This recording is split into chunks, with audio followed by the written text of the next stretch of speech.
Señor Giner, muy buenos días. Muy buenos Bienvenidos a este centro escolar. Es el patronato de la Juventud Obrera.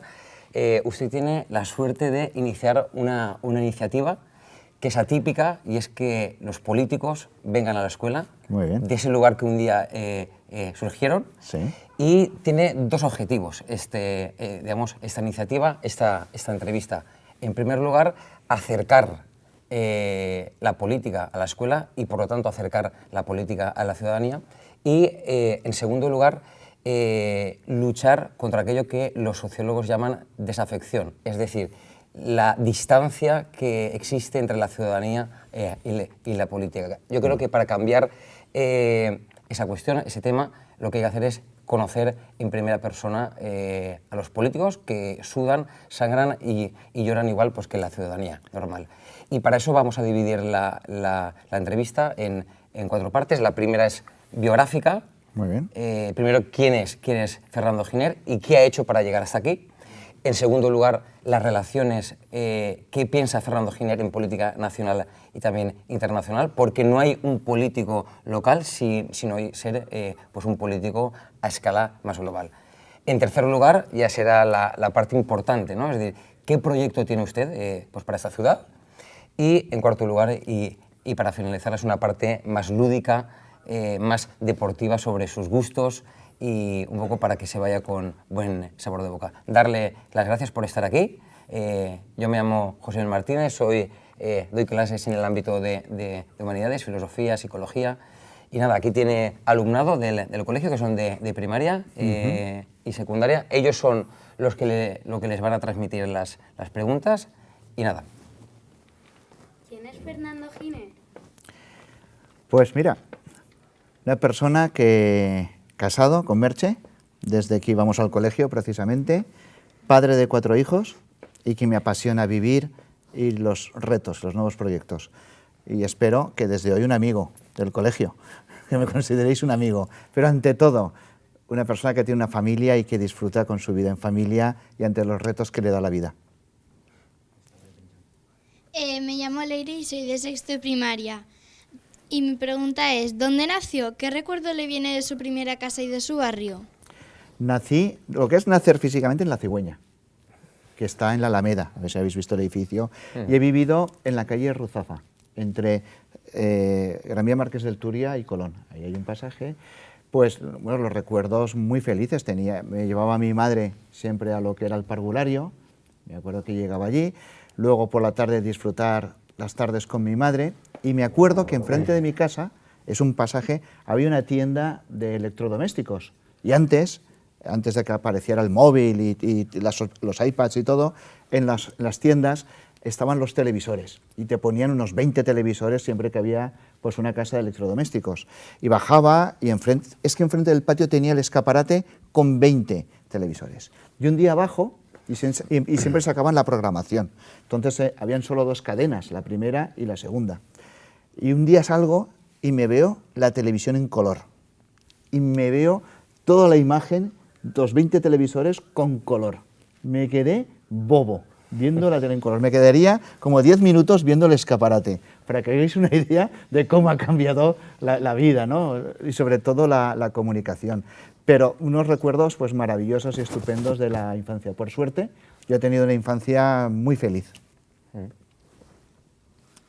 Hola, me llamo Ana y soy de sexto de primaria. Sí. Y mi pregunta es, ¿dónde cursó sus primeros estudios? ¿Qué recuerdos tiene de la escuela? ¿Algún buen maestro? ¿Era buen estudiante? ¿Sacaba buenas notas? ¿Conserva amigos de aquella época? Muy bien, muchas preguntas. Yo estudié en el Colegio del Pilar, que está al principio de Blasco Ibáñez. Y yo recuerdo, bueno, unos estudios, la verdad es que muy entretenidos, muy bonitos, hice muy buenos amigos, y además en BUP, que entonces es lo que hoy puede ser el bachiller, casi el cuarto de la ESO, conocí a Merche, a mi mujer. Ahí empezamos a ser novios y hasta la fecha. Yo era empollón, o sea, de los que se sentaba y hasta que una cosa no le entraba en la cabeza no se levantaba. Me ha costado todo muchísimo, pero muchísimo. Me ha costado las matemáticas, sobre todo, aprenderme las cosas, pero he tenido una suerte, y es que me sentaba y no me levantaba hasta que me lo aprendía. Y sacaba muy buenas notas. Siempre iba a un curso. Luego descubres que eso es importante. Pero bueno, que hay muchas cosas importantes en la vida. Claro que he tenido buenos profesores, pero he tenido sobre todo maestros. Maestros que me han enseñado a querer la asignatura. Y eso es muy importante. Porque cuando las cosas las quieres y las vives y te las haces tuyas, ya no estudias, disfrutas. Y es distinto, es una cosa distinta. Y luego, yo el principal recuerdo que tengo del Colegio del Pilar es que en esta vida unos pueden ir más deprisa, otros pueden ir más lentos, pero si tienes claro lo que quieres y tienes unos buenos maestros, guías que te ayuden, puedes plantearte los objetivos que desees, porque es importante tener sueños en la vida. Yo me acuerdo cuando iba a la EGB, que ahora sería la primaria, bueno, tenía un montón de expectativas y es bueno soñar, muy, muy bueno soñar. Luego la vida te permite hacer unas cosas y te permite hacer otras, como es lógico. Pero lo más importante, tener buenos maestros y que en casa te sigan en esos sueños y en esa ilusión. Y entonces, pues, la dualidad entre la casa y el colegio y las amistades, pues pueden hacer que la vida sea algo magnífico, cuando todo ello se conjuga y va bien. Claro que sí. Hola, yo soy Miriam y soy de tercero de la ESO. Bueno. Antes de entrar en el mundo de la política, ¿a qué se dedicó y qué estudió? Yo he sido autónomo toda mi vida, empresario.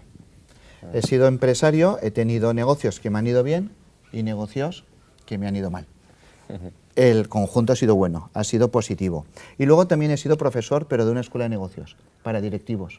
Y he dirigido esa escuela de negocios.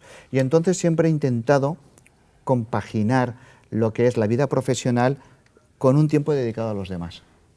Muy importante, ¿no? Porque el día tiene 24 horas e incluso durmiendo 8 se pueden hacer muchísimas cosas. Si te administras bien el tiempo, se pueden hacer muchísimas cosas. Esto te lo digo porque siempre dedicaba un tiempo a lo que es una parte, por así decirlo, altruista. Y en casa, no sé si luego me lo vais a preguntar, y en Valencia está, lo que es la Casa de la Caridad. Es una ONG donde hay un comedor social, hay un albergue, hay guarderías, y yo era voluntario y miembro de la Junta.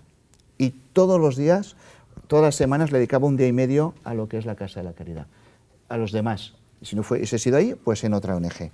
Y total, hubo un momento en el que, si iban a comer, para que os hagáis una idea, unas 200 personas al día, llegó a subirse la cifra hasta 600. Es decir, se multiplicó por 3. La Casa de la Caridad es una ONG valenciana, civil, que se inauguró en 1906. Es decir, hace ya 113 años. Esto te lo digo porque yo me imagino a los fundadores, a principios del siglo XX, abrir un albergue y un comedor para dar de comer a la gente, pensarían, cuando llegue el siglo XXI, cuando llegue el año 2000, no hará falta dar de comer a los demás. La cosa más básica sigue siendo necesaria. Es decir, en la historia de la humanidad es sorprendente como una ciudad como Valencia del siglo XXI digas, no, es que de 200 comensales pasamos a 600 al mediodía. Y claro, tienes que comprender que cuando uno va con sus hijos a un comedor social, pues es que lo está pasando muy mal. Y el riesgo de que esta persona se excluya socialmente, pues es muy alto. Es decir, que es un tema importante. Y entonces vi que la política no estaba como tenía que estar. Yo escuchaba muchas noticias entonces de corrupción, y hablando con mi mujer, le dije, Merche, tenemos que dejar de criticar y tengo que hacer algo. Como empresario siempre he sido un hombre de acción. Y entonces dije, quito la parte que le dedico a la Casa de la Caridad y se la dedico a la política. Ese día y medio. Bueno, y a partir de ahí hasta aquí. Nada de un día y medio, 7 días a la semana me he metido a tope en política. Pero el concepto era eso, me dedicaba a ser empresario, y a tu pregunta, y a dedicar una parte de mi tiempo a los demás, que siempre es posible. Señor Giner, si me lo permite, usted está concibiendo la política como una forma de caridad. Eso es lo que el Papa Francisco está diciendo. La caridad, la política es una de las manifestaciones caritativas bien entendida. Es una forma de caridad, es decir, la política lo que está haciendo, la política es uno de los máximos servicios que puede tener y que puede llevar a la sociedad civil, digamos, a que mejore. Es un ejercicio muy noble, la política. Lo que pasa es que creo que se ha perdido el norte en este asunto, y las noticias que llegan a los ciudadanos, como bien comentabas, pues puede producir desafección de la clase política. Y además, seguramente nos lo habremos ganado a pulso. Nos lo habremos ganado a pulso. Pero eso no significa que uno se tenga que alejar de la política. Es más, tú cuando veas que algo no funciona y que sea importante, lo que tienes que hacer es meterte ahí, estar un tiempo, lo intentas mejorar y te vas. Es decir, la política es un tema demasiado serio para que se lo dejemos o se lo dejéis solo a los políticos. Yo animo a que la sociedad civil se incorpore a la política temporalmente, que es mi caso, y luego uno se vuelve a sus quehaceres. Y he intentado pues, aportar, porque esto es muy grande y muy complicado, pero aunque sea 1 milímetro de mejora, intentar mejorar y buscar el servicio, porque al final la sociedad se tiene que mejorar entre todos. Entre todos. Y la conversación, el diálogo entre la sociedad civil, las universidades, los colegios profesionales, los políticos, es necesario. Y yo creo que si dedicamos tiempo a dialogar y a hablar, podemos construir un futuro extraordinario para todos. Yo me acuerdo una anécdota, ahora que me lo dices, que también se lo pregunté a mi madre, que vivía. Y le digo, mamá, pues ¿cómo estás tú aquí a mi lado? Y la señora ya tenía 84 años y le digo, mamá, ¿qué te parece si me meto en política? Y me dice, ay, Fernando, ¿tú sabes eso lo que es? Y yo digo, bueno, pero hay un proyecto que me gusta, en mi caso me gusta, el que te planteo, y me dice, no cambies nunca. Le digo, bueno, vale, pues eso lo voy a intentar. Y luego me dice, ni insultes a nadie, ni mientas. Y digo, ¿y entonces cómo te mete uno en política? No, al revés. Lo que hay que hacer es lo que dijo mi madre en ese sentido, sin insultar y sin mentir, sacar la política adelante. Es decir, tenemos que conseguir todos que la política sea un arte noble. Y yo creo que es posible. Muy bien. Buenos días, mi nombre es Ana y soy de tercero de la ESO. ¿Sí? Y mi pregunta es, ¿cuándo y por qué decide entrar en política? Efectivamente, esa es la clave, ¿no? Cuando veo que la cola de la Casa de la Caridad de 200 pasa a 600 y las noticias que salen en prensa es que se han gastado tanto dinero en una mariscada, que hay corrupción. O sea, veo que todo lo que llega es penoso, pero vomitivo casi. Y entonces digo, aquí hay dos cosas, o actúas o te olvidas, y decido actuar. Pero sí que es verdad que entré con una vocación de estar 1 día y medio o 2, de forma muy temporal en los años, pero sobre todo a lo largo de la semana. Es decir, de no dejar mi trabajo como autónomo y como profesor. Lo que pasa es que de repente, esto es en el 2015, me veo de candidato a la alcaldía, salgo elegido como concejal con 5 compañeros más y ya le dedico tiempo completo. Y entonces tengo que dejar todo lo anterior. Dejé la Casa de la Caridad y dejé mi trabajo. ¿Por qué? Pues por no mezclar las cosas. Las cosas tienen que estar siempre muy separadas, y si están muy separadas, pero sobre todo, ¿por qué me metí en política o por qué entré en política? Pues porque pienso que uno tiene que intervenir, que actuar en aquello que cree que puede mejorar. O sea, no vale criticar y estarse quieto. Es decir, tienes en la vida 2 opciones, pero eso, Ana, te pasará con los sueños. Tú desde el sofá de tu casa verás algo y dirás, jo, cómo me gustaría. Puedes hacer 2 cosas, de quedarte en el cómo me gustaría o actuar. Y entonces, preguntándoselos, yo se lo pregunté a mi madre, se lo pregunté a mi mujer, se lo pregunté a mis hijas. Es decir, pedí permiso, y las cosas hay que pensarlas para hacerlas. Y con el beneplácito de todas, me metí. Es decir, hay que actuar, pero pensando las cosas, también te lo digo, ¿de acuerdo? Pero no hay nada como perseguir la ilusión y los sueños que uno pueda tener en la vida. Buenos días, yo soy Celia, de segundo de la ESO, y mi pregunta es, ¿quién le propone entrar a formar parte del proyecto de Ciudadanos? ¿Tuvo tentaciones por otros partidos o lo tuvo claro desde el primer momento? No, bueno, yo en política estoy, como te digo, desde hace 4 años. Yo he votado a otros partidos antes de estar en Ciudadanos y desde Casa Caridad conocía a bastantes partidos y he estado interlocutando con varios partidos, pero siempre desde fuera. O sea, nunca he sido afiliado. Y sin embargo, una vez escuché lo que es un mensaje, un proyecto, no político, sino de valores, de centro, moderado y liberal, y me gustó. Es decir, el concepto de una España donde todos seamos libres e iguales. Me sedujo. Vi Ciudadanos y un día me lo encontré en el 9 de octubre en la procesión y desde entonces, les di el móvil, me llamaron y en 4... Pero ¿A quién se encontró? A afiliados. Afiliados. Que iban en la procesión cívica del 9 de octubre y les di mi teléfono, nos vimos y en 4 meses estaba de candidato a alcalde. En 4 meses, como os lo estoy contando. O sea, y no había visto ser afiliado en la vida. Había sido afiliado a ningún partido. Bueno, ya ahora estoy aquí, han pasado 4 años y toco madera. Aquí estamos, aquí estamos. La política no pasa por muchas razones, por su mejor momento, no obstante, ¿qué les diría a los jóvenes que quieren involucrarse a la política? Bueno, a mí, en mi opinión, es importante, lo más importante de todo es que todo el mundo tenga criterio y que todo el mundo se informe y que lea. O sea, que una persona llegue a sus conclusiones, pero no porque un día vea un tuit que le llega o que en Instagram vea una foto o que una noticia o un titular, sino que una persona se preocupe por su entorno y por la sociedad en la que vive. Eso es lo más fundamental. Y eso, de una forma u otra, ya es estar en política. No de forma activa, pero si tú fíjate, si todos invirtiéramos o empleáramos tiempo en estar bien informados y tener nuestro criterio. En clase, tener estos debates, en casa, tener estos debates, y siempre constructivos. Por lo tanto, yo lo que sí que aconsejaría es que nadie se desentienda de lo que pasa políticamente, que uno tenga su opinión, aunque sea mala, pero que la tenga, y que la tenga con criterio objetivo, conociendo al máximo o en lo máximo que se pueda las cosas. Y luego, en segundo lugar, bueno, hay 1000 formas de participar en política, 1000 formas, desde coger y enviarle una carta a Fernando Giner diciéndole que no le gusta cómo está haciendo la oposición. No hace falta ir más allá, sino activamente intentar llamar la atención sobre las personas que estamos en política. Esa es una segunda posibilidad. La primera, tener criterio. La segunda, estar en contacto y participar, bien en debates, bien en redes, donde tú quieras. Y la tercera, definitivamente, involucrarte en un proyecto político o en una ONG.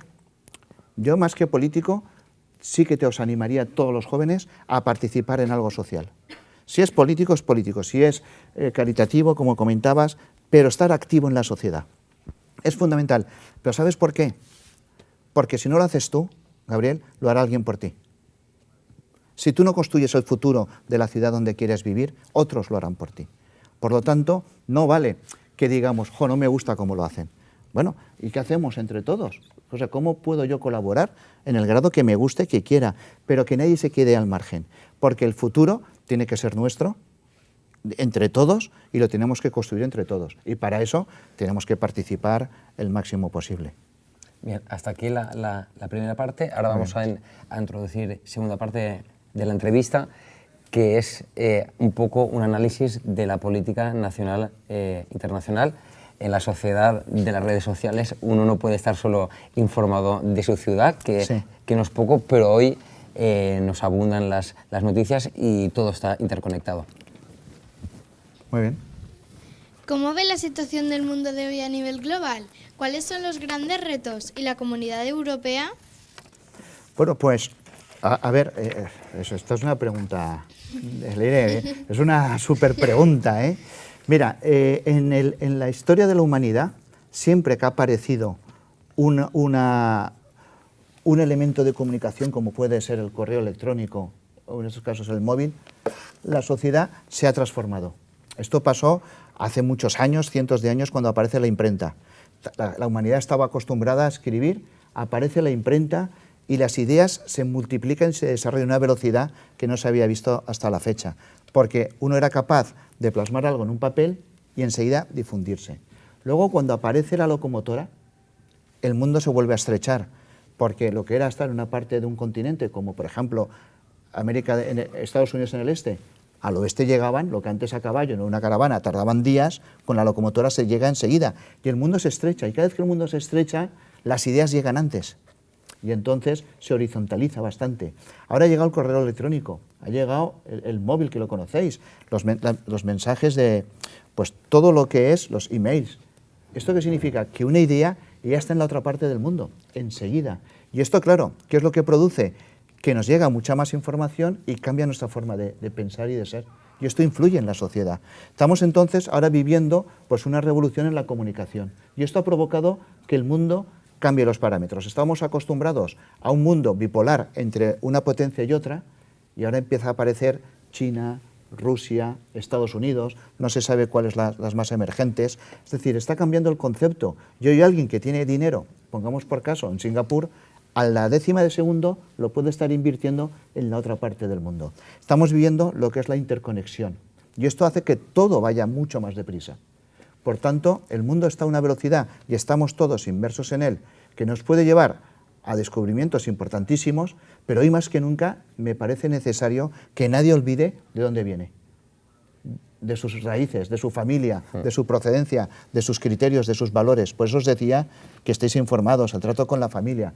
Vamos a una velocidad que como nos metamos en esta vorágine podemos olvidar de todo y eso no nos lo podemos permitir.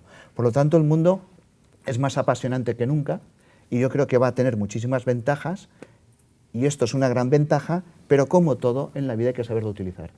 Y sobre todo en la vida una persona tiene que saber de dónde viene, cuáles son sus criterios, sus valores y lo que uno ha aprendido y lo que tiene que defender. En políticas de cooperación internacional ayudamos a quien nos interesa o a quien realmente lo necesita. ¿Cómo deberíamos actuar para caminar hacia un mundo más humano, menos injusto y desigual? Claro, esto es muy importante. Fíjate, yo como te he dicho, estaba en la Casa de la Caridad y esa es la necesidad más próxima. O sea, el hambre en tu misma ciudad, en tu mismo barrio. Y sin embargo te vas a kilómetros y ocurre lo mismo, ¿no? Es curioso que con todo lo que estamos diciendo de la tecnología y de la evolución en la comunicación y todos los avances, el hambre siga existiendo. Y ya nos lo dijeron, pues que los pobres estarían siempre con nosotros, que esa situación existiría. Eso ya está ahí, está puesto y se demuestra que es verdad. Entonces es muy importante en la cooperación internacional intentar, a mi criterio, dos cuestiones. Una, actuar de forma unificada a nivel europeo. Ya no puede pensar que esto lo podemos resolver cada uno por nuestra cuenta. Tiene que haber una política consensuada y común, en mi criterio, a nivel europeo. Y dos, que actúe en el origen, donde está el problema. Es decir, la cooperación internacional, siendo necesaria, tiene que estar determinada en evitar que una persona, porque no le ve futuro donde vive, se juegue la vida en el Mediterráneo e intente alcanzar una sociedad mejor. Claro, la gente no lo hace por gusto, lo hace porque no tiene otra situación. Yo recuerdo a la gente que nos llegaba a la Casa de la Caridad que los recogían en pateras en Tenerife, en 1000 sitios, porque luego se tenía que coordinar la ayuda. Debe ser muy duro que dejes donde estás viviendo porque no ves futuro y que tengas que jugar la vida para llegar a un país, a una ciudad donde se supone que puedes desarrollar. La cooperación internacional es necesaria, hay que marcar un mínimo. A mí me gustaría que el Ayuntamiento de Valencia marcara un 0,7% de su presupuesto y que eso estuviese consensuado, pero dicho esto, para que se actúe principalmente en el origen, en los países donde, por desgracia, no son capaces de desarrollar y crear una sociedad cómoda. ¿Podría hacer una valoración general de la legislatura española? De esta última, de esta última. Vamos a ver, me tengo que meter en política. Esto sí es otra pregunta política. A mí me parece que nadie puede anteponer su sillón al interés de todos los españoles. Y eso es lo que ha pasado en los últimos años. Se hizo una moción de censura y es legal que eso se haga, pero esa moción de censura se consigue pactando con partidos que son separatistas, es decir, que no creen en la unidad de España. Entonces, eso luego obliga al presidente, cada vez que quiere tomar una decisión, ir a pedir permiso a estos partidos. Por ejemplo, los presupuestos. ¿Qué es lo que hacen? Pues sacar dinero, porque eso es una negociación. Se plantan y dicen, o me haces esto o te saco dinero. Y así hemos estado prácticamente 2 años. Y esto es lo que no se puede permitir. Que el deseo de una persona de estar en un puesto nos condene al resto de los españoles. Y por lo tanto, en este sentido, muy negativo.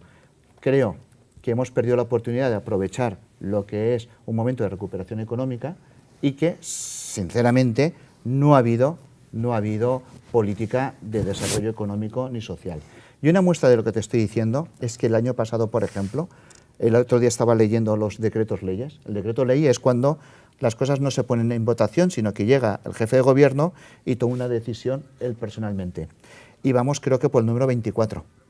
Es decir, en democracia, un decreto ley que tiene que ser algo excepcional, pues ha provocado que se firmasen 2 al mes. Es decir, que hemos tenido una situación muy atípica, que hemos estado en manos de los separatistas y que esperemos que esto cambie en el futuro.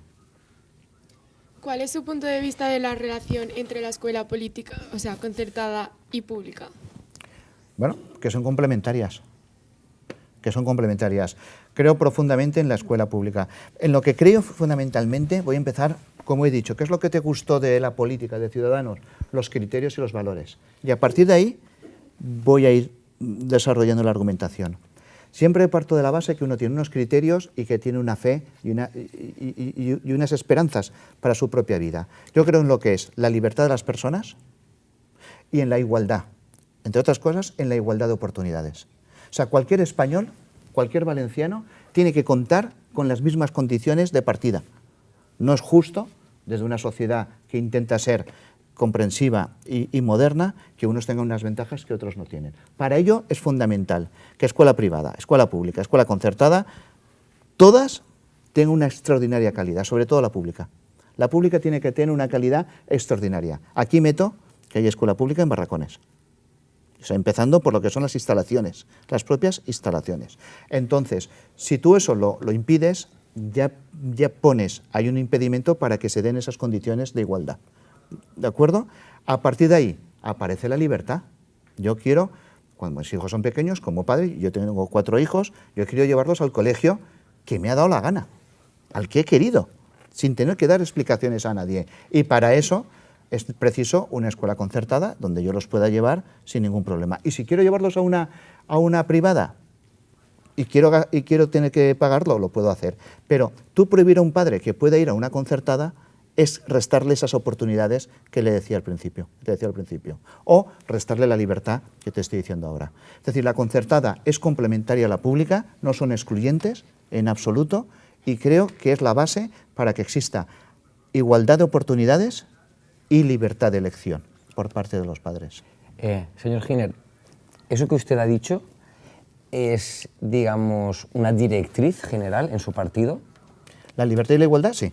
Sí, pero pero la consideración que usted ha hecho de la equiparación, es decir, que no tienen ningún problema en equiparar a escuela pública, porque son complementarias. Es que no, porque está en la calle, esa complementariedad está en la calle, pero sí que es cierto que la concertada, no en su partido, sino en otras opciones políticas, la concertada siempre es un arma, digamos, pues política para dividir. Bueno, hace un año y medio en Valencia hubo una manifestación histórica. Yo estuve. Pues me alegro.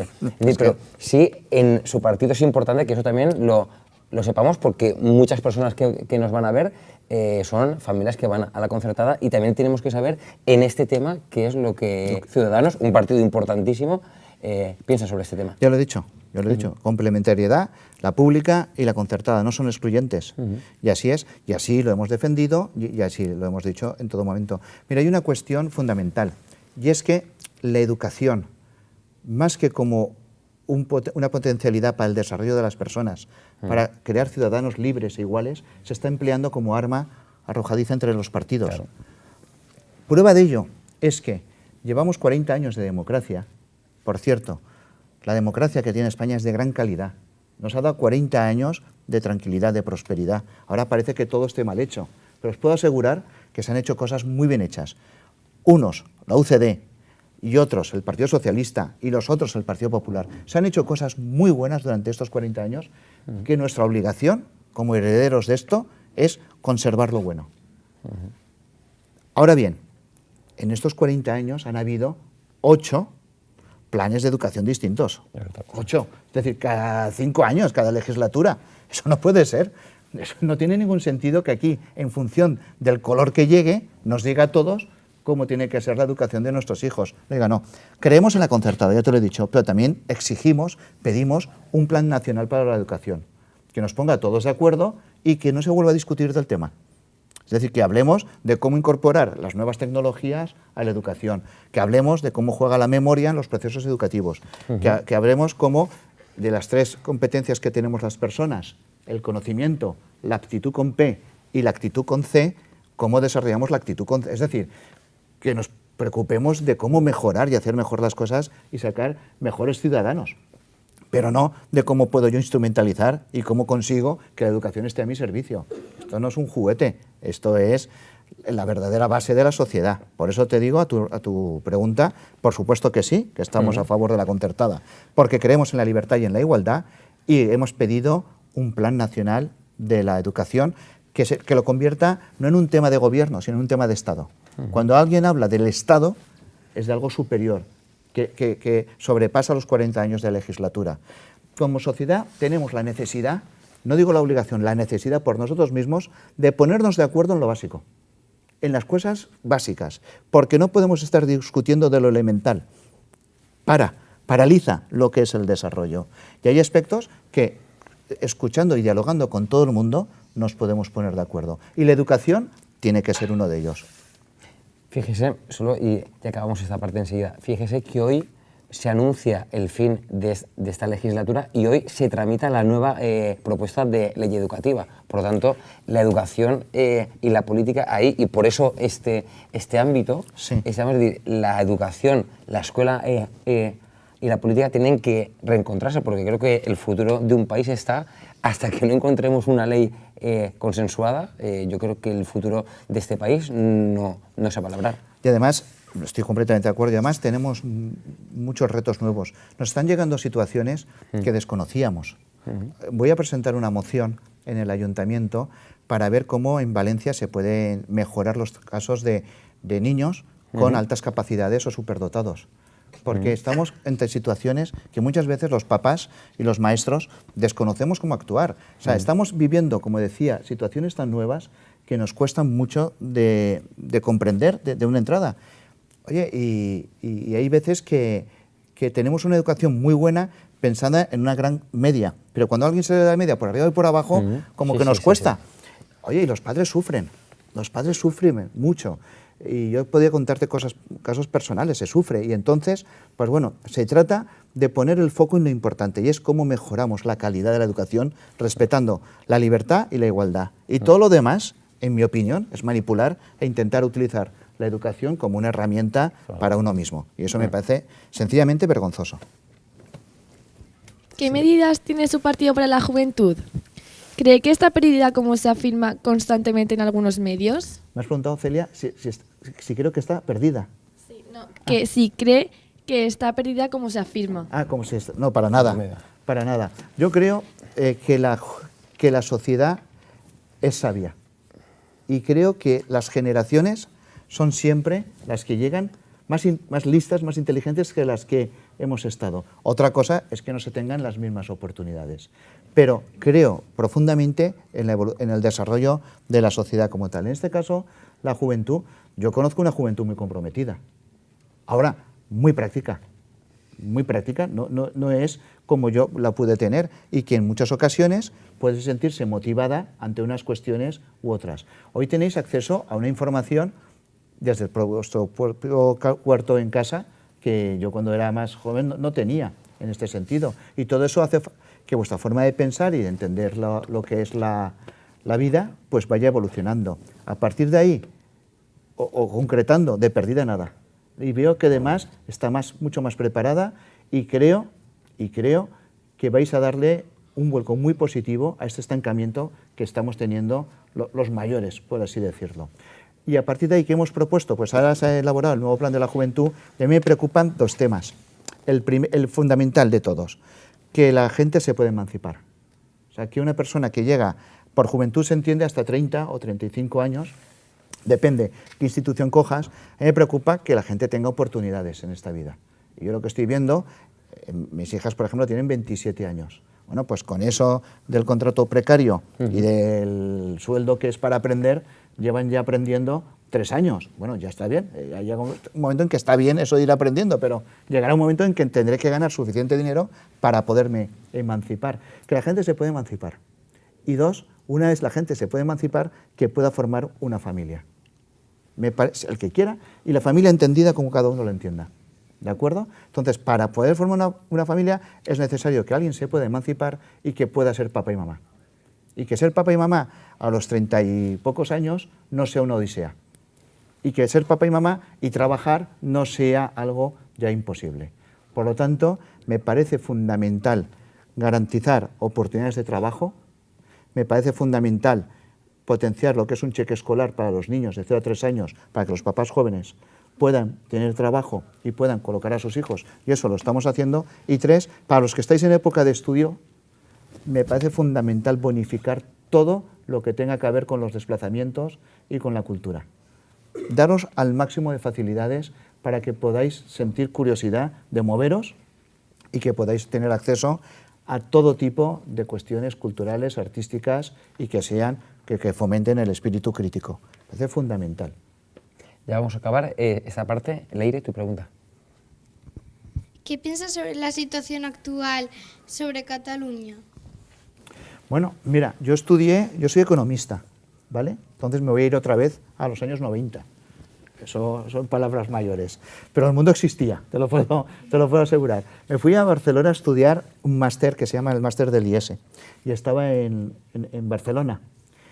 Y eso era el año 90 y 91. Te lo cuento porque al año siguiente, en el año 92, eran las Olimpiadas de Barcelona.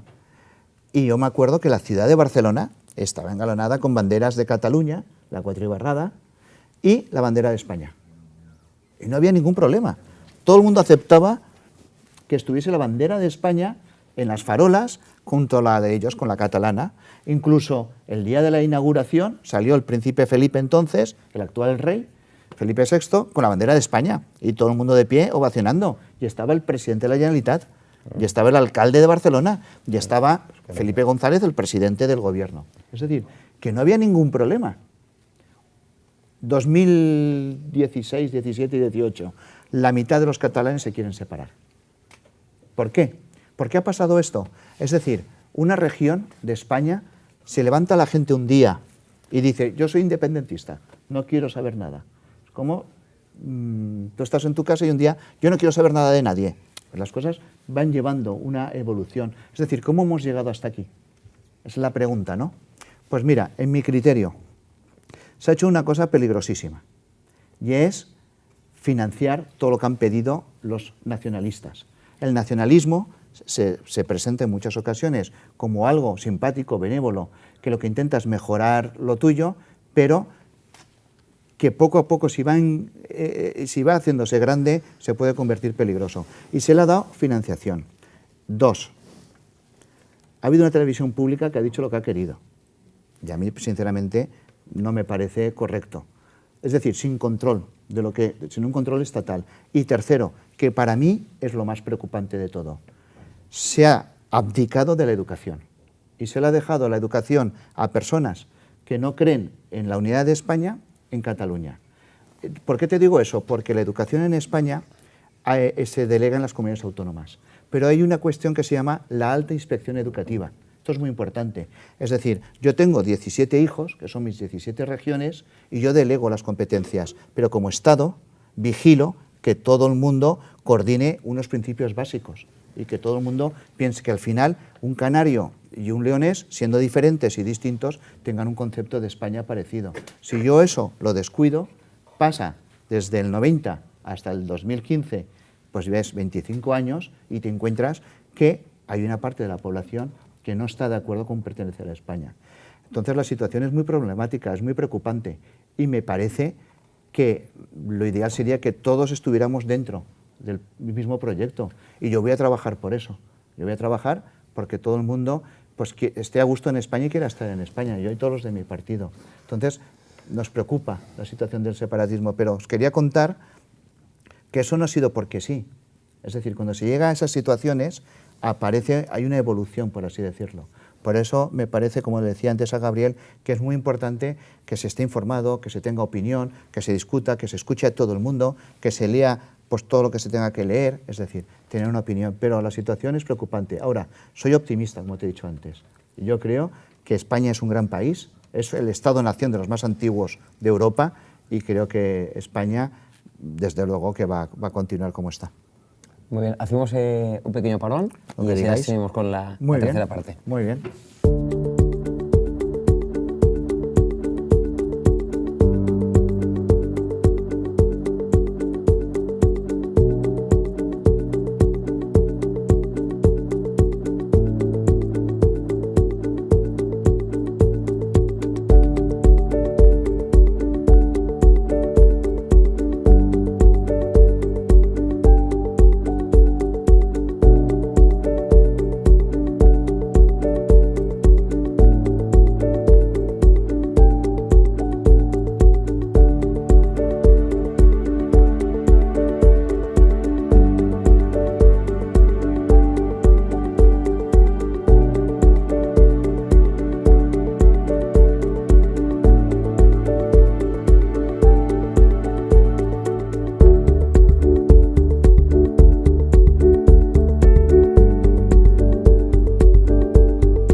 Señor Giner, ahora ya nos adentramos en la parte fundamental de la entrevista y es qué proyectos, qué retos, qué ideas, qué iniciativas puede pues aportar a esta ciudad Alcapi Casal.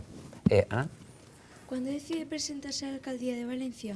¿O cuál ha sido el mecanismo de su elección?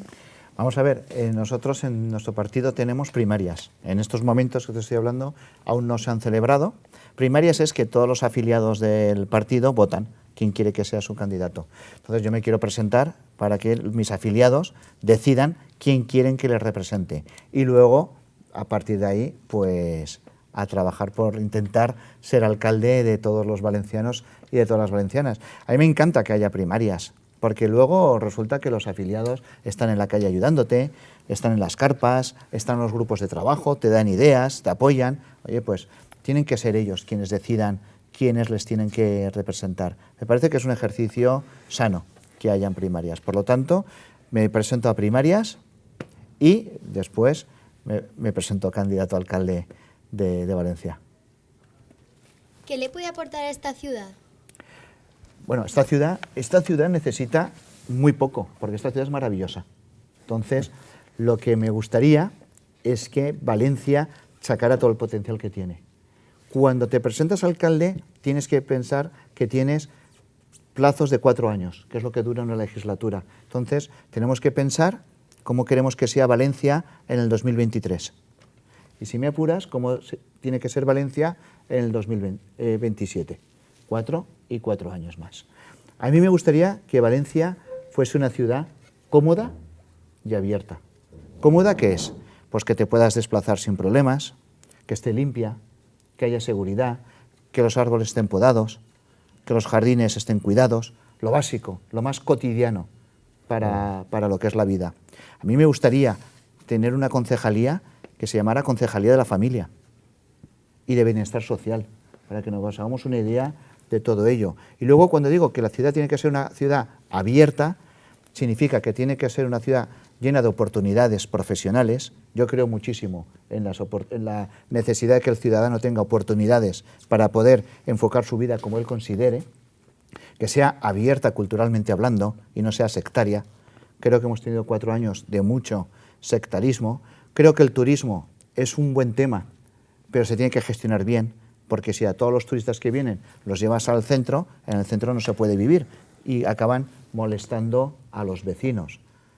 Creo que Valencia tiene la oportunidad de coger su talento, que es el diseño, la creatividad, y desarrollarlo, y me gustaría que Valencia fuese en el 2022 capital mundial del diseño, y sobre todo creo muchísimo que nos hace falta enfocar a Valencia hacia llevarla a una ciudad mediterránea inteligente y verde.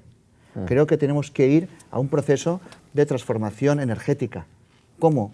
La contaminación que hacemos consumiendo energía la trasladamos a un consumo de energía sostenible. Y para eso hace falta que todo esto que estábamos diciendo de los avances tecnológicos se puedan aplicar en la vida cotidiana. Por ejemplo, ¿qué es una ciudad inteligente? Pues que tú estás solo en la calle, no pasa ningún coche, no pasa nadie, que el semáforo no esté en rojo para ti, se te pueda poner en verde. O sea, que tenga la capacidad de interactuar con el ciudadano para hacerle la vida mucho más fácil. Que tú quieras hacer una queja y no tengas por qué llamar por teléfono al 010, que la puedas hacer y que tengas una respuesta inmediata. Que el camión de la basura no pase por frecuencias, sino cuando el contenedor, por medio de sensores, te diga que está lleno. Que si está lloviendo, no se enciendan los aspersores porque ya hay agua en los jardines. Eso es muy común. Es Eso es muy decir, común. bueno, que ayudarnos en las nuevas tecnologías para tener una ciudad mucho más cómoda y sobre todo muy sostenible energéticamente hablando. Y, te he dicho, abierta y cómoda. Por último, estamos en un mundo globalizado. Mis hijas trabajan fuera de Valencia, están trabajando fuera, vienen los fines de semana y esto le está pasando a muchas personas. Bueno, pues que Valencia sea una ciudad que culturalmente, que no la dejemos, que no abandonemos nuestras tradiciones. Tenemos tradiciones muy bonitas, como es la ofrenda, como tenemos un patrón que es San Vicente Ferrer, tenemos tradiciones que son muy valencianas y eso no se puede menospreciar. Tenemos que respetarlas, protegerlas, internacionalizarnos, ser globales, pero sin olvidar nuestra procedencia valenciana, cultural y patrimonial. Y entonces, ya te digo, del 19 al 23, una ciudad cómoda y abierta donde digas, ¡jo! ¡Qué pasada de ciudad! Pero, te insisto, la ciudad ya lo tiene. Yo creo que tenemos dos cosas que no son propias. La creatividad, somos muy creativos, y otra, la luz.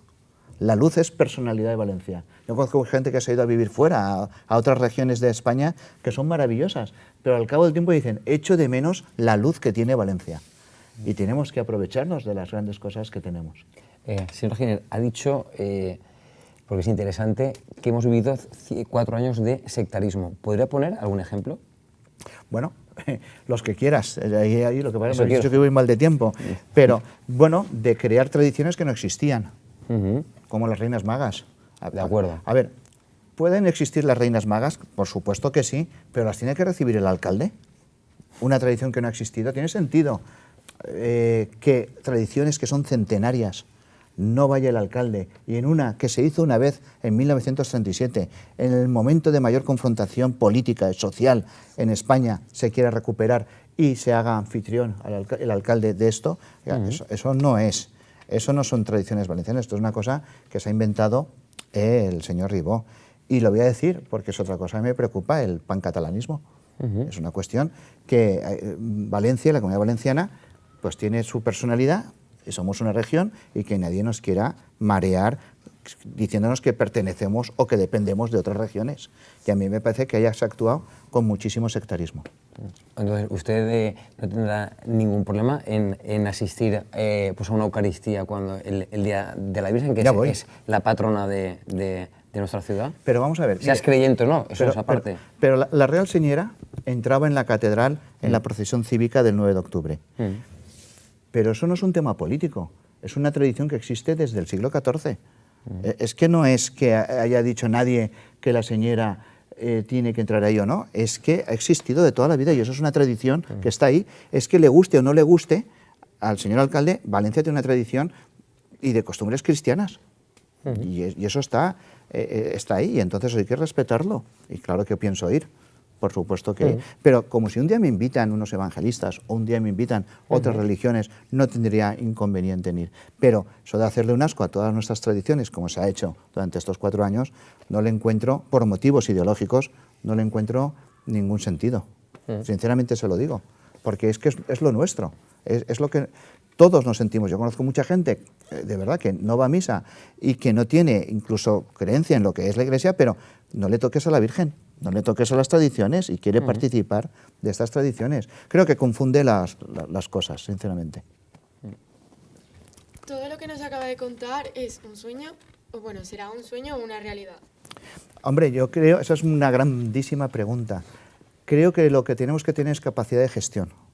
Si tenemos capacidad de gestión, se puede conseguir, tiene que ser realidad. Porque al final lo que estás es administrando los impuestos de los ciudadanos. Es un dinero que no es del ayuntamiento. Y con capacidad de gestión y con sentido común y con valentía se pueden conseguir las cosas. Es decir, que tener la valentía, pues ya te digo, que la señora vuelva a entrar en la catedral el día 9 de octubre. Y eso hay que hacerlo. porque es una tradición valenciana y con valentía, con sentido común y con proyecto se puede hacer, que al final es gestión. Va a ser una realidad. Un segundo. Gabriel. Vale, Gabriel. Tu pregunta. ¿Valora el modelo de financiación actual No. La pregunta de la tercera parte. Para finalizar esta parte, ¿cuál será la primera medida en aplicar en el caso de que sea alcalde del Capicasal? Lo primero, bajar los impuestos, bajar el IBI y sobre todo el impuesto de cuando se te muere un papá, una mamá o alguien que heredas, ese impuesto quitarlo. Lo segundo, poner el cheque escolar gratuito para todos los niños de 0 a 3 años, incluyendo julio, porque actualmente el mes de julio es un mes casi más donde las guarderías y los centros infantiles tienen que estar en marcha. Y en tercer lugar, iniciar un plan estratégico de desarrollo para lo que he dicho antes de una ciudad inteligente y verde.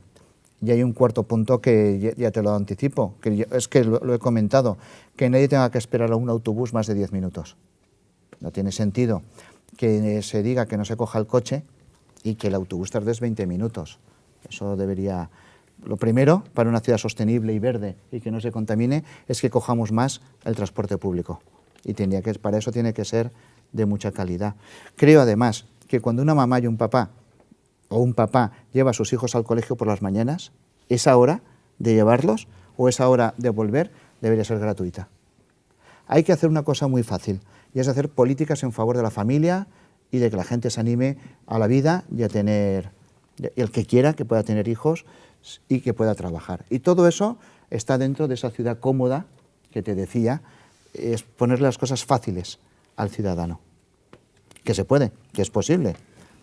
Y no cuestan dinero, ¿eh? Es decir... Bien, ahora ya pasamos a la cuarta parte, ya es la última parte. Esta es más lúdica, un poco para... Bueno, más personal, pero también, bueno, pues lúdica, muy bien. Sobre gustos, sobre, bueno, pues aficiones. Venga, vamos allá. ¿Cuál es su Dispara, deporte Leire. favorito? ¿Practica alguno? Yo he nadado muchísimo, la natación. He nadado en pantanos, en mar abierto, en piscina. Bueno, ha sido mi deporte, pero en invierno me he puesto hasta trajes de neopreno y me he tirado al agua de lo que me gustaba nadar. Y en pantanos, la combinación entre el azul del cielo, los pinos verdes y el agua, y el azul del agua, vamos, me encanta. Ahora la verdad es que nado mucho menos. Entonces lo estoy supliendo por hacer mucho senderismo. Y como me cuesta en estos momentos salir de la ciudad por motivos de trabajo, me encanta patearme la ciudad. Lo que más me gusta es un domingo imaginarme que no soy valenciano, que soy de otro sitio, que soy un turista. Y entonces me pongo a pasear con Merche, antes lo hacía más y veo cómo se despierta la ciudad. Es preciosa. O sea, te pasas por la catedral, por el Patriarca, por el Cauce y vas viendo cómo es tu ciudad. Pero con unos ojos de decir, bueno, es la primera vez que la miro. Como cuando miras a una persona que la quieres, pues lo mismo. Y entonces, estamos hablando del deporte, voy a acabar en el deporte. Te sirve pues para, por lo menos, ese senderismo que no puedo hacer ahora, desarrollarlo. Y lo hago como mínimo 2 veces a la semana. Te digo porque voy andando a muchos sitios, ahora como tengo la pierna me cuesta más, pero cuando vas andando entre semana como que no te fijas en nada. Y sin embargo, si eso lo haces el domingo paseando, pues es una maravilla. Señor Giner, aunque es una pregunta de la otra parte, pero también, ya que hablas de la ciudad, ¿qué consideración le merece que seamos ciudad del running? Ah, fantástica. ¿Y qué haría usted? Porque creo que es una carta de presentación al mundo. Hombre, le veo muchísimo más sentido esto que a la política de grandes eventos del 2007, mucho más. ¿Por qué? Pues porque son cualidades que ya están ahí. Si es que lo tenemos, es una ciudad con una temperatura muy agradable, llana, con días de sol como no tiene ninguna otra ciudad. Tenemos la Albufera y el Saler al lado, es decir, tenemos una ciudad disponible para eso. Y lo más importante, la sociedad civil ha arrancado con este proyecto. Por lo que he dicho muchas veces, lo que tenemos que hacer es no molestar y favorecerlo. Muchas veces yo creo que los políticos o el ayuntamiento tenemos que estar vigilando y desarrollando, impulsando las cosas, pero en otras muchas cosas tenemos que ser como un árbitro en un partido de fútbol. Es decir, que no se sepa quién ha pitado el partido. El protagonista es la sociedad civil, los delanteros, los porteros, los defensas. Cuanto más se hable del árbitro en un partido, peor. Algo mal ha pasado ahí.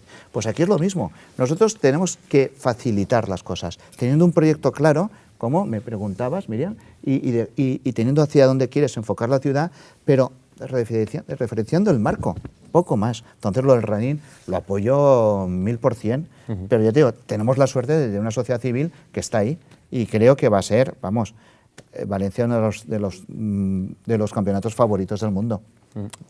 Ana. ¿Blanquinegre o granota? Muy buena. Pues mira, me siento de los dos. No digas, guay, esto me lo dice todo el mundo. Pero es verdad, pero al Levante iba mucho más cuando estaba en segunda. Cuando íbamos, hubo una época en el Levante, ahora está lleno y la verdad es que va como un tiro, pero hubo una época en la que ibas al campo del Levante y seríamos 7.000, 8.000, que te veías los asientos vacíos, y ahí disfrutaba mucho, iba mucho más al campo en aquel entonces. Y luego el Valencia es que ha sido el equipo que lo tenía al lado del Colegio del Pilar, es decir, lo he tenido ahí pegado. Pero en mi clase había muchísima más gente del Levante que del Valencia, fíjate qué coincidencias. Total, que me he desarrollado con ambos, por lo tanto, la suerte es que tengamos en Valencia dos equipos, esa es la gran suerte. ¿Su plato preferido? ¿Le gusta cocinar? Me gusta cocinar. ¿Sabes cuál es el plato la comida que más me gusta hacer? Te la cuento. El arroz al horno. El arroz al horno. Pero no me lo enseñó mi madre, fíjate las cosas. Mi madre se lo enseñó a una hija mía y esta hija mía me lo enseñó a mí. Fíjate cómo son las cosas. Y me gusta hacer el arroz al horno, pero me gusta cocinar, pero me gusta ir a comprar. Me gusta ir al mercado, elegir bien los ingredientes, es decir, como un hobby, ¿me entiendes? Y entonces coges los ingredientes, coges el arroz al horno y desde el principio coges el puchero, lo empiezas a hacer y te vas a estirarte todo el día. Y luego del arroz al horno que hago, podemos estar comiendo 2 o 3 días perfectamente. Entre el propio arroz, el caldo, todo lo que sale, el cocido, todo lo que sale, da para comer 2 o 3 días. Y el arroz al horno me encanta. Y mi comida favorita es el arroz en costra. El arroz en costra es otro tipo de arroz, pero que le echan tortilla. ¿Lo habéis probado alguna vez? No. Es más de Elche, pero aquí por Valencia, en la Alcudia, se ha hecho bastante. Bueno, mi abuela era de ahí y entonces en mi casa lo cocinaban bastante. Y es un arroz que tiene un sabor extraordinario. Ahora, como lo que me pongas delante, ¿eh? No tengo ningún problema con nada. De verdad, soy comedor, pero muy comedor. Demasiado comedor. ¿Último libro que ha leído? El último libro que he leído ha sido uno sobre la vida de San Vicente Ferrer y otro que estoy hojeando es uno que se llama 13 poemas de amor. 13 poemas de amor lo ha escrito Fernando Giner, que no soy yo, que es mi hijo, el que tiene 18 años, que le dio por escribir poesías y entonces las compiló todas en un libro sin editorial ni nada, no tiene ni SBN ni nada, pero que las hojeo. Y entonces es un libro de poesía que me gusta mucho leerlo. Pero como libro así de desarrollo, la vida de San Vicente Ferrer, sobre todo el capítulo en el que tiene que mediar entre todo el conflicto que hubo en el Vaticano con el cisma que hubo con los papas. ¿Una canción para el recuerdo? Bueno, a ver, si te puedo contar, músico americano que me gusta, se llama Lou Reed y tenía una banda que se llamaba Velvet Underground. Y dentro de Velvet Underground tenía una canción que se llama Pale Blue Eyes. Y esa canción me encanta. Me quedo en Valencia, cojo a Nino Bravo. La que me pongas de Nino Bravo me encanta. Nino Bravo me chifla, no me puede gustar más. Desde Noelia, Mi Tierra, Beso y una Flor, me parece, vamos a ir, no digo irrepetible porque eso no se puede decir, pero hemos tenido muy buenos músicos aquí en la tierra y Nino Bravo, desde luego, mi favorito. ¿Cree que hay vida después de la muerte? Sí.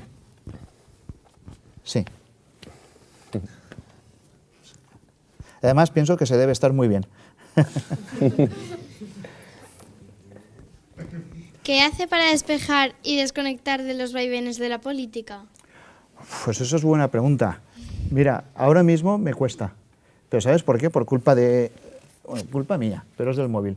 Porque te vas a distraerte, te vas a cenar, te dejas el móvil encendido y cada vez que suena el WhatsApp, lo coges. y entonces no hay manera de desconectar. El otro día vi una oferta de un hotel que el que fuera capaz de irse al hotel sin encender el móvil, el fin de semana le regalaban la habitación. Sí. Yo digo, yo estoy seguro que acabaría pagando, vamos. Entonces, pues mira, lo que te he comentado antes, de irme a pasear los domingos con los ojos de una persona que no es de la ciudad, esto me distrae muchísimo. Me ha gustado también ir en bicicleta por lo que es la ciudad. Y este tipo de cuestiones tan sencillas y tan cotidianas. Pero, ya te lo digo, como no me deje el móvil en casa o lo lleve apagado, es imposible. No desconecto, es que es 24 horas sobre 24 horas. ¿Cree que es una persona feliz? ¿Hace que los que le rodean sean felices? Ojo, la primera pregunta es complicada y la segunda complicadísima, porque ese es el reto de la vida. Ese es el reto de la vida. A mí si me preguntaras qué cosas deseas, yo te diría tener una familia estable y feliz. Estable es pues gente que ve la vida con tranquilidad y que la puede disfrutar el día a día de la forma más cotidiana y sencilla. Y feliz, pues eso, que uno está a gusto con lo que tiene. La diferencia entre el éxito y la felicidad, pues amar lo que tienes o amar lo que consigues. Lo que tienes es lo más bello. Entonces, respondiéndote a la segunda, es complicado, porque para eso tengo mal genio, y cuando uno tiene mal genio, pues hace que a veces la armonía en casa no sea fácil, te estoy diciendo la verdad, y me gustaría tener más paciencia, pero mi objetivo, que fueran felices mis hijos y mi mujer, las personas que me rodean. Y si me siento feliz, me siento siempre en proyectos que cada vez son más complicados. Y ya este es de los más, de un reto, me ha gustado, pero va en mi carácter, como autónomo, como empresario, tener sueños, tener retos importantes en los que tiene que participar mucha gente, y en ese camino, en el fondo me siento a gusto, me siento cómodo, es el camino, ¿no? Al final veremos cuando salga el día de la política y me vuelvas a hacer la entrevista, te digo, oye, pues mira, lo acerté o no lo acerté. Pero de momento, con todos los vaivenes, lo estoy disfrutando. Pero si veo feliz, y ya te contesto con esto, si veo feliz a mi familia, yo estoy contento. ¿Y la última pregunta? ¿Quiere añadir alguna cosa más? ¿Quieres que qué? ¿Quiere añadir alguna cosa más? Bueno, os lo he dicho antes, sí, me he sentido muy a gusto. La verdad es que han sido preguntas de mucho nivel. Yo creo que toca felicitar al colegio, lógicamente al director y a todo lo que es el equipo de dirección, pero sobre todo a los profesores. Los profesores, yo creo que lo habréis preparado conjuntamente, se os ve preparadas, y la verdad es que han sido preguntas de altísimo, os lo digo de verdad, de altísimo nivel. Cuando lleguéis a casa, felicitar a vuestros padres, a vuestras familias, porque además se os ve contentas y se os ve felices, y yo creo que el que se merece un aplauso es el moderador, que ha sabido aquí lidiar. Señor Giner, muchísimas gracias, le deseamos suerte. Esto no es un deseo, digamos, de simple protocolo, se lo deseamos de corazón, y nada, que tenga muchísima suerte y que siga siendo feliz. Muchas gracias.